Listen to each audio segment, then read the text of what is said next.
रावण, जिसे दुनिया असुरों का राजा, महान पंडित और शक्तिशाली योद्धा के रूप में जानती है।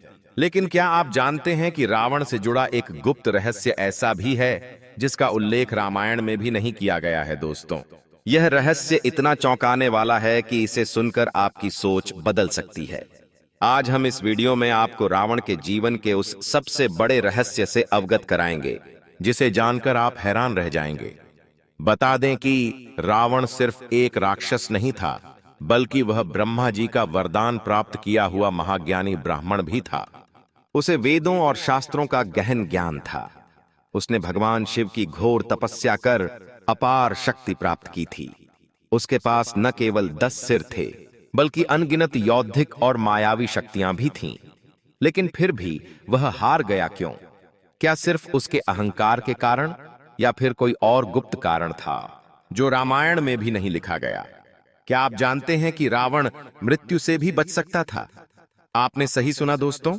रावण ब्रह्मा जी से एक गुप्त विद्या प्राप्त करना चाहता था जिससे वह अमर हो सकता था। एक ऐसी विद्या जो मृत व्यक्ति को पुनः जीवित कर सकती थी। यह विद्या इतनी शक्तिशाली थी कि इसके सही प्रयोग से वह स्वयं को अमर बना सकता था। लेकिन क्या रावण ने इसे प्राप्त किया था, या यह विद्या हमेशा के लिए अधूरी रह गई? आइए इस रहस्यमयी कथा को जानते हैं। रावण बचपन से ही असीमित ज्ञान प्राप्त करना चाहता था। वह जानता था कि ब्रह्मा, शिव और विष्णु के आशीर्वाद से ही कोई सर्वोच्च विद्या प्राप्त कर सकता है। कई वर्षों तक उसने कठोर तपस्या की, यहां तक कि उसने अपनी भुजाओं और सिरों की आहुति तक दे दी। ब्रह्मा जी उसकी भक्ति से प्रसन्न हुए और उसे कई दिव्य वरदान दिए, लेकिन अमरता का वरदान नहीं दिया। यही कारण था कि रावण ने मृत संजीवनी विद्या की खोज शुरू की। रावण को पता चला कि हिमालय की एक गुप्त गुफा में महर्षि शुक्राचार्य के शिष्यों ने यह विद्या सुरक्षित रखी थी। यह वही विद्या थी जिसे असुर गुरु शुक्राचार्य ने स्वयं विकसित किया था और अपने शिष्यों को सिखाया था। रावण उस गुफा तक पहुंचा, लेकिन वहां के तांत्रिकों ने उसे यह विद्या देने से इनकार कर दिया। वे जानते थे कि रावण के हाथ में यह विद्या संसार के लिए खतरा बन सकता है। परंतु रावण तो आसानी से हार मानने वाला नहीं था। उसने अपनी माया शक्ति और बुद्धिमत्ता का प्रयोग कर स्वयं को एक साधारण तांत्रिक के रूप में छिपा लिया और वर्षों तक वहां सेवा की। धीरे धीरे उसने इस गुप्त विद्या के सूत्रों को समझना शुरू कर दिया। जब रावण ने इस विद्या को पूरी तरह सीखने की कोशिश की, तभी उसे युद्ध की तैयारियों में लगना पड़ा।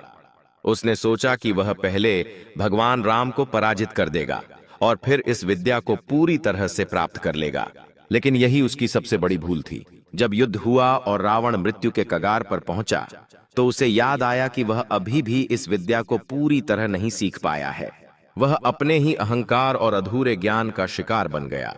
ऐसा कहा जाता है कि रावण ने एक गुप्त कक्ष में विशेष प्रयोग किए थे, जहां वह अपने अमरता के प्रयोग कर रहा था। लंका में आज भी ऐसी गुफाएं हैं जहां रावण के रहस्यमयी प्रयोगों के निशान पाए गए हैं। कुछ ग्रंथों के अनुसार रावण को यह ज्ञान था कि वह मृत्यु के बाद भी किसी न किसी रूप में जीवित रह सकता है। लेकिन राम से युद्ध ने उसके सभी प्रयोगों को अधूरा छोड़ दिया और वह अपने ही अहंकार के कारण पराजित हो गया। क्या आप जानते हैं कि कुछ ग्रंथों में रावण की एक गुप्त संतान का भी जिक्र किया गया है? यह संतान कोई और नहीं बल्कि मेघनाद का ही एक रहस्यमयी उत्तराधिकारी था, जिसे रावण ने अपनी मृत्यु से पहले एक सुरक्षित स्थान पर भेज दिया था। कुछ मान्यताओं के अनुसार यह गुप्त संतान आज भी किसी रूप में धरती पर है। कई संत और योगी यह मानते हैं कि रावण की यह वंश परंपरा अब भी गुप्त रूप से कहीं न कहीं जीवित है। कई लोग मानते हैं कि रावण की आत्मा आज भी भटक रही है। कुछ लोग कहते हैं कि रावण का ज्ञान और तांत्रिक विद्या अब भी कुछ गुप्त संप्रदायों में संरक्षित है। कई संतों और साधुओं ने ध्यान में रावण की ऊर्जा को महसूस किया है। क्या रावण का कोई रहस्य भविष्य में फिर से सामने आएगा? यह एक ऐसा प्रश्न है जिसका उत्तर शायद अभी हमारे पास नहीं है, लेकिन भविष्य में जरूर मिलेगा। तो दोस्तों, यह था रावण से जुड़ा वह गुप्त रहस्य जो रामायण में भी नहीं लिखा गया। आपको यह रहस्य कैसा लगा? क्या आपको लगता है कि रावण का कोई रहस्य आज भी मौजूद है? हमें कमेंट में अपनी राय जरूर बताएं। अगर आपको यह वीडियो पसंद आया तो इसे लाइक करें, अपने दोस्तों के साथ शेयर करें और हमारे चैनल को सब्सक्राइब करना न भूलें। सत्यमेव जयते। जय श्री राम। जय हनुमान।